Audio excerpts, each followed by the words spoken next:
Hello అండి అందరికి. ఈ రోజైతే నేను డ్రై ఫ్రూట్ లడ్డు చేస్తున్నాను. ఎందుకంటే మా అమ్మాయి కోసం. మా అమ్మాయి జుట్టు అయితే 10th వరకు లాంగ్ గా ఒత్తుగా చాలా పొడవు ఉండేది. చాలా స్మూత్ గా చాలా బాగుండేది జుట్టు అయితే సిల్కీగా. ఫ్రెండ్స్ అందరూ అనేవారు నీ జుట్టు ఎంత బాగుంటుందో అనేసి. అలాంటిది ఇంటర్కి వచ్చిన తర్వాత ఎంసెట్ గురించి టెన్షన్ పడిందో తెలియదు, లేకపోతే ఈ జర్నీ వల్ల తెలియదు, కానీ జుట్టు అంతా మొత్తం ఊడిపోయింది. పలసగా చిన్నగా అయిపోయింది.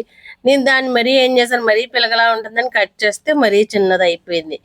అదమ్మ గొడవ, నా జుట్టు అంతా పోయింది, నన్ను డాక్టర్ గారి దగ్గర తీసుకెళ్ళు అని గొడవ చేస్తుంటే డాక్టర్ గారి దగ్గర తీసుకెళ్ళాను హాస్పిటల్కి. కానీ వాళ్ళు మాత్రం ఏం చేస్తారు, 2 రకాల టాబ్లెట్లు ఇచ్చి డ్రై ఫ్రూట్స్ అన్ని తింటూ ఉంటే జుట్టు గ్రోత్ అవుతుంది అని చెప్పారు.